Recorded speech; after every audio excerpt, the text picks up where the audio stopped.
Hello, everyone, and welcome to Loud Poets Happy Hour. I am your host, Dr. Katie Ailes, and if you haven't seen the show before, this is our podcast in which we take on poetry writing challenges. We provide you guys with some guidance on how to complete them. We write them ourselves, and we chat about all of it with you. You can find all of the episodes in Happy Hour through the link in the eye, and please do like this video if you enjoy it, and subscribe to the channel. If you subscribe, you can get notifications about all of our other fabulous videos, which include poetry videos and workshops and our inferior other podcast, The Loudcast, which Kevin hosts. You know where your loyalty should lie, guys. Our challenge this time on Loud Poets Happy Hour is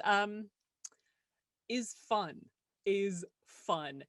It is the Sk8er Boi challenge. So the challenge is to take Avril Lavigne's 2002 magnum opus, Sk8er Boi, and to extend the narrative, extend the universe, or play with the backstories of the characters in some way, riff off of this beautiful, heartrending piece of art, which has been such a powerful anthem to so many of us.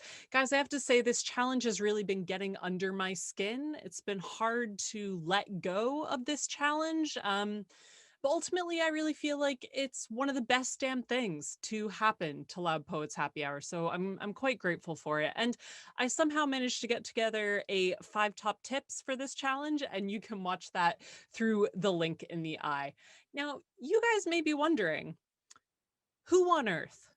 What sort of twisted, creative, but cunning and evil mind would possibly put forward this challenge for this group of poets? Well, we have invited that person on to the show to explain themselves. So everyone, please welcome the tremendous poet, fantastic events promoter, filmmaker, all of that good stuff, and utter bastard, Tyrone Lewis. Welcome to Happy Hour, Tyrone. I was already happy with Tyrone heel turn Lewis, but I now want utter bastard Tyrone Lewis next time I'm doing Loud Poets. I want that as on the banner, on the sign. That is what I'm going for. We can absolutely do that. Tyrone, I have one question for you. Why'd you have to go and make things so complicated? I'm trying to think of which Avril references I can go for. Like, I'm listening to a lot of way too much new school Avril. So like, I've got her. Oh, what is his name? It's a stupid name, but she did a duet recently with some random new pop punk guy. I don't know any of her work after 2004. She's come back and done some good. One, she's come back and did some good stuff. Two, it's worrying that I think my most played Avril song is when she did a duet with her at the time husband Sk8er. You know, I'm gonna say this. I feel like Nickelback has been unfairly treated. Everyone's now gonna stop watching this video and unsubscribe to the channel, and I'm sorry to see you go, but they had some bangers. In any case, I am very pro Nickelback. I don't have any Nickelback poems just yet, but I'm pro Nickelback. I'm here for the Chad. I'm here for the Chad. And on that note, see you guys later. No, surprisingly, we're not just here to talk about relatively unpopular pop stars of the 2000s and 2010s. No, we're here to talk about poems, despite all appearances. Tyrone, one of the reasons why I wanted to get you on as a guest, aside from to punish you for setting this challenge, is because writing poetry about pop culture is very much something in your wheelhouse. And I mentioned at the top the 5 top tips that I did on this challenge, and I really focused on how pop culture appears in poetry and all of the various ways that can happen. So, you know, using fictional characters like Raphael Bob Waxberg has a great poem about Marge Simpson, right? Or using celebrities like Andrew Blair's amazing creative obsession with Robert Pattinson. And this is such a constant theme in your work. You have a poem, Sherlock, which we'll put a link to, which is about sort of envisioning a version of Sherlock Holmes with Samuel L. Jackson. And it's incredibly funny at the beginning, but grows quite powerful. So yeah, I was wondering if you could speak a bit about the role of pop culture in poetry, and maybe a bit about that poem and some of your other pieces. Pop culture and poetry has always been an interesting one, in as much as, like, I think there's always that challenge in poetry and the whole thing of you want to try and tell. I think people naturally try to tell their truth, tell their stories and all that kind of stuff, but like, I think in doing that they feel like it must be about, here is exactly my life and the only thing that's happened in my life or whatever, forgetting that but part of your life is going to films and watching TV shows and listening to music, and that is a part of it too. Like, just because you reference them or they're a part of it doesn't make it not part of your life. And like, I know for me, like, I almost not track things, track is the wrong word, but I know things in my life. I remember I watched that film around that time and that film was released then. Like, I remember when I got back from uni would have been when the Olympics was happening, but also when Man of Steel came out and stuff like that. And just like, I just happened to know like that kind of thing, so I can reference that because that was what happened then to add flavor. Also, then just the simple thing of, you'd want to hope that in your poetry with your audience you are talking to people that aren't just poets, and guess what, people that aren't just poets like films and TV shows and stuff like that. So talk about things they will like I know I hit the pop culture stuff on quite a lot, but like whenever I'm performing, it's like when I drop in the references, you get the crowd going like, oh, that's cool, that's cool. Obviously, don't just drop it in for the sake of dropping it in. Don't play the lip service in that way. But if you can drop it in without losing this still being good writing, it's like, do that. People like references and people like knowing, oh shit, I know that stuff. That's really cool. I get what you're saying there. People like that kind of stuff. Yeah, it's a hook, and that's the thing. And I think you're so spot on. Like, there's this idea that there's only certain aspects of your life that you're allowed to write poetry about. There's only certain things that are poetic. And I've been really reflecting in the last week through this challenge on my own writing, because I think I've really sort of bought into that for a long time. And I thought, okay, I can write about, my traumas or my family or my childhood or the ocean. Every gosh darn poem of mine references the ocean, but I don't have a single poem about my incredibly deep obsession with Lord of the Rings. It's never even occurred to me that that might be something to write about, right? And I don't know how I would get into it. I don't necessarily feel an urge to, but I didn't even consider it, right? Well, Yeah. I think like the challenge then, this is what I come into a lot of it, is level of, and I think it's a valid challenge here of like, how do I make the audience care about my love for this thing? Like, I Yes. think that's always like, I can write a whole list of stuff about One Piece and how much I love One Piece, but 99.9% of the audience do not watch Oda's classic anime and manga One Piece, despite the fact that it's the longest running anime and manga ever. But a lot of people don't watch it or don't know it, so it's like, oh, like, I think best way of, not best way, but one of my favorite examples of this in a weird tangent is Dara O'Brien talks about some of the stuff he does comedy wise, and he talks about sometimes when he drops some of his Christian routine to other stuff, the people will give him a lot of feedback and criticism. Oh, you're only joking about the Christians, what about the Muslims? And he replies back, it's like, I could write you the most well-researched Muslim joke and none of you would get it because you don't know the Muslims. So there's always a level of like, I want to share the stuff I like, but can I find a way that will get that whole challenge of, I'm going to drop a reference here, which is good if you get it, but we're still fine if you don't. Yes. And that can be such a fine line to walk, and I think a really challenging one. And I think in all of your poetry, one of the things that I really appreciated is that I feel like you walk that line. Like, I know your poem Grind My Gears, which is brilliant for so many reasons. And guys, if you haven't seen it, we'll put a link. But the refrain is, there's too many vegan poets. um I myself, as a failed vegan poet, agree.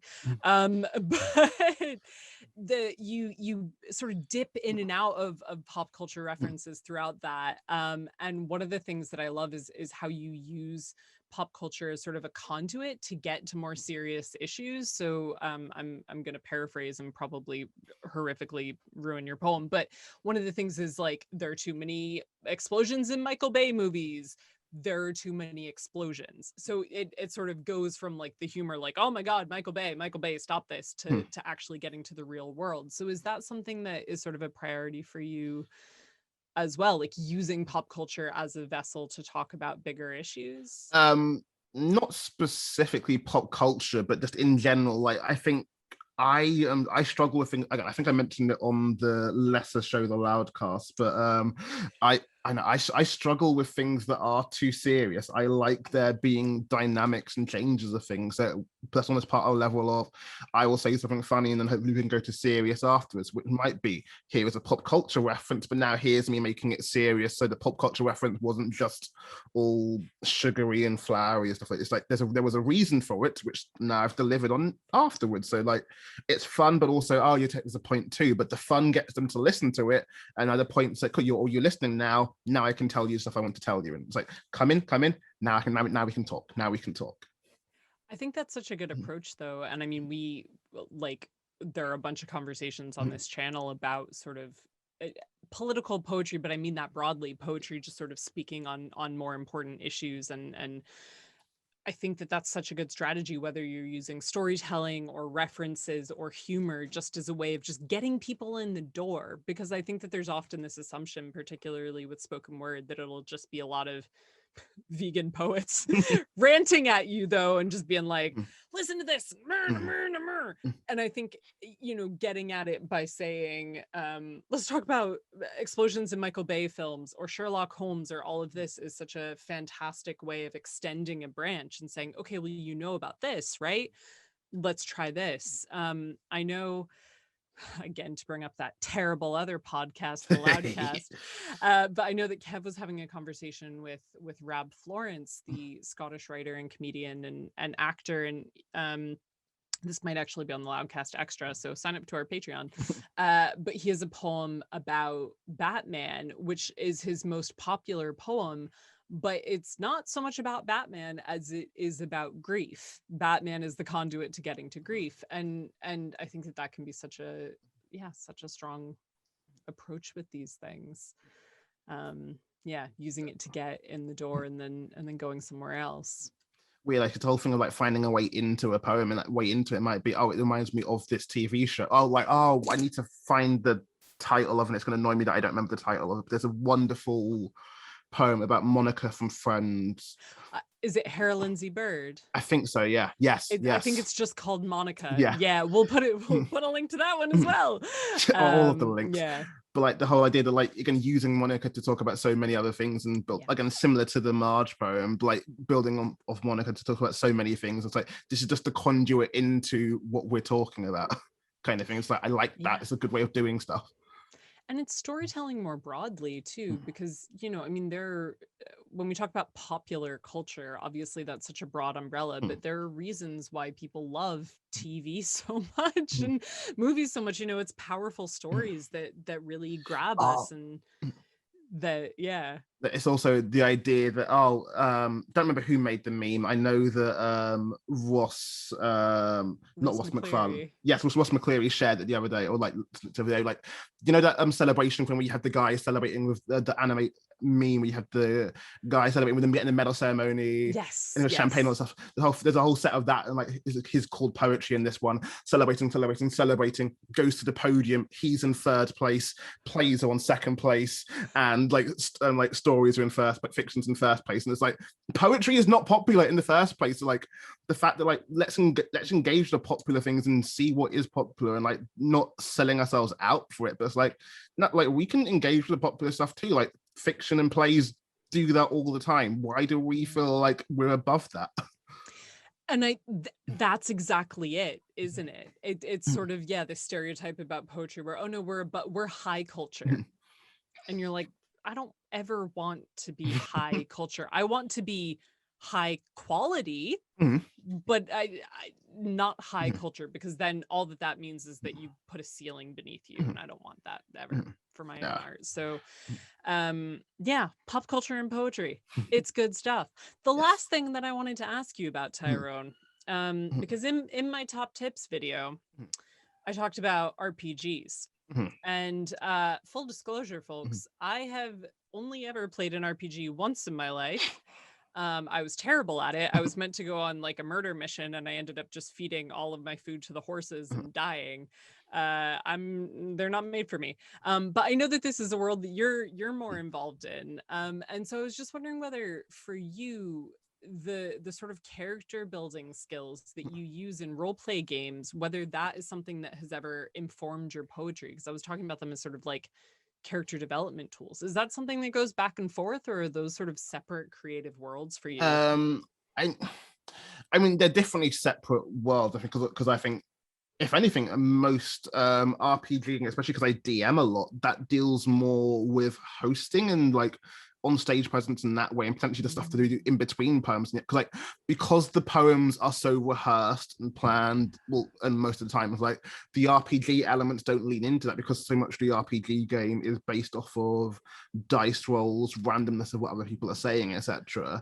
But like when it comes to hosting, like that's where the link comes, because like whenever, like especially online, but even before it was online, like as much as the DM is just meant to be the person running the game and keeping in charge of the rules, it ends up being that person also de facto in charge of planning the sessions, making sure there's like where are you doing it? If you're doing it online, are you doing it in someone's house and like organizing it? Like that DM becomes the overall producer in general. So like I think that kind of, it's like, I know when I get to my online game, there's a level of like, cool, we all come on Zoom, and I've kind of got to be the one that kind of like let you all mingle, but I also need to be the one that keeps us on time, make sure we start at the right time, and hosting it in that way, but without like being interrupting you, can that kind of, especially because it is just a fun thing that people are doing. So I think the RPG stuff doesn't necessarily help with the writing of the poetry, but definitely helps with some level of communication skills and hosting skills and improv. Because like, oh cool, you're going to give me, like almost using your example, oh cool, I said you're going to murder the thing, you went to go feed it, okay, that's happened now. How do we go from there? Okay, cool, fuck it, that's happened now, we're rolling with this, we're letting this be a thing. Okay, cool, let's just and like having to roll and go with it, but also at the same time, in hosting wise, knowing that, okay, there's a line here, we can't go, let's not go too far, and be able to pull it back in when needed as well. Yeah. Oh, that's fascinating. I have always, one of the reasons why I have not yet dipped my toes into role play games is because it does seem like a lot of admin, but fun admin, I will say. No, that's brilliant, and I think there's something really there about improvising and about just sort of and about being able to adapt.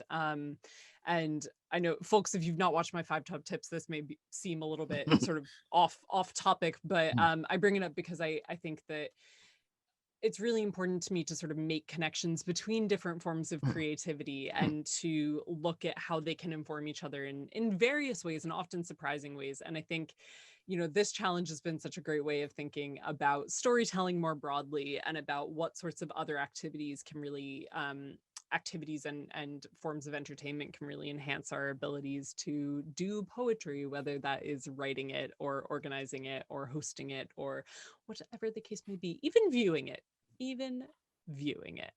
So speaking of viewing poetry, oh, the segue is strong. Segues are strong. Tyrone, I'm wondering, would you be up for sharing one of your beautiful poems?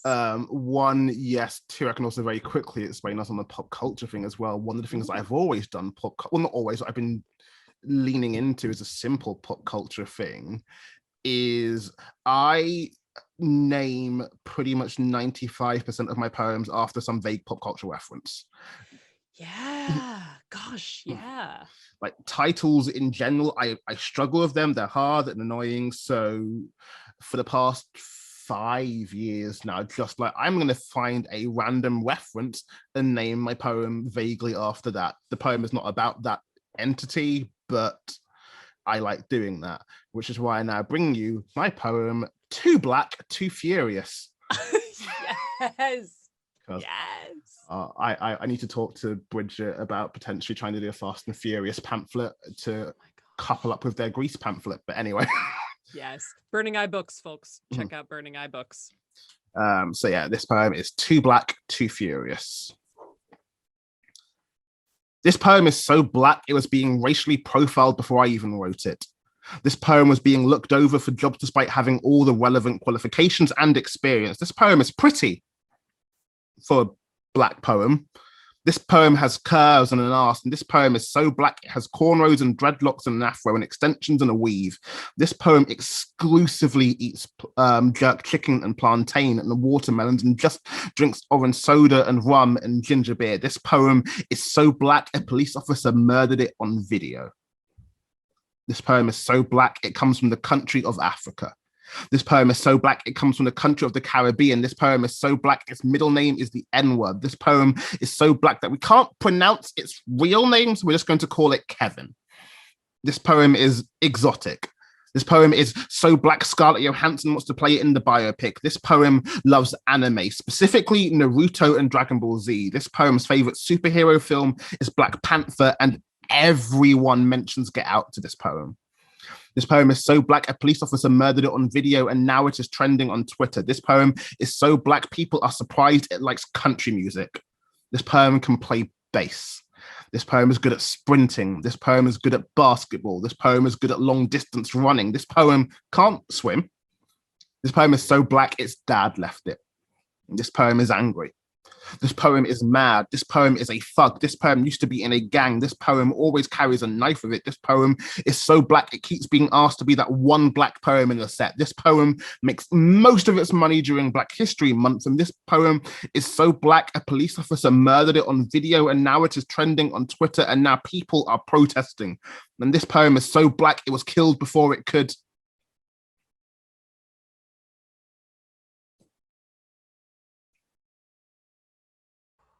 Oh, Tyrone, thank you for that piece. List What, poems are fun. but like, what a stunning poem. And I think what a fantastic encapsulation of so much of what we've just been talking about there. And one of the things that I find so incredibly powerful about your work is how you manipulate has negative connotation. So I don't want to use that word, but you play with the audience's sort of reactions where we're like, Scarlett Johansson, yeah. And then we're immediately sort of smacked with the horror of it, and it goes back and forth again and again, and just what a powerful technique. So yeah, thank you for your work, and thank you so much for this conversation. It's been really good to catch up with you. Guys, Tyrone is amazing, as you have just seen, but not only is he a brilliant poet in his own right, but he also does such important work providing platforms for so many other poets and artists. We have put a link to his channel, Process Productions. Check them out. If you like this channel, you will love Process Productions. There are poems, interviews, documentaries, all sorts of fantastic stuff. So definitely check that out. And to see our next episode of Loud Poets Happy Hour, please do subscribe here. Kev and Bex and Mark have been grumping a lot to me about writing Avril Lavigne's Sk8er Boi poems, so I'm presuming that they will have written them. That episode will come out this Sunday, August 1st. If they don't destroy all of our recording equipment prior to then and stage a protest. So hopefully that happens. I'm going to get so much hate from them, so much hate. Yeah, you are. Yeah, you are. But it's hate filled with love, Tyrone. It's hate filled with love. Tyrone, thank you again for coming on Happy Hour. Hopefully we will be able to hug again soon in real life. But for now, it is time to say cheers. Goodbye. I was going to go so long, farewell, Auf Wiedersehen, goodbye. Well, then absolutely do that. Sound of Music references. Hey! And cut.